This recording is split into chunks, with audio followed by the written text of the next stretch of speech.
Hi, I'm Keely Kelleher here with Ski Gear TV. I just took out the Blizzard Dakota. Essentially, it's the women's Kochi for Blizzard. It's a great ski. It's a 177, so it floats really nicely in powder. It is the women's powder ski for Blizzard, and it's for a girl that wants to charge. It's definitely a little bit more aggressive of a ski. It has 2 sheets of metal in it, so it's essentially no different than the men's Kochi. And you can really take this thing onto any kind of condition and feel like you can charge it.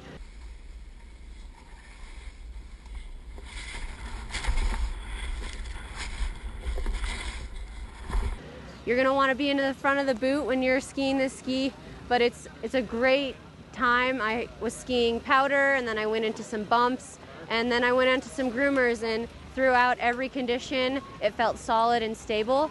So check this ski out. And I'm Keely Kelleher. This is Ski Gear TV.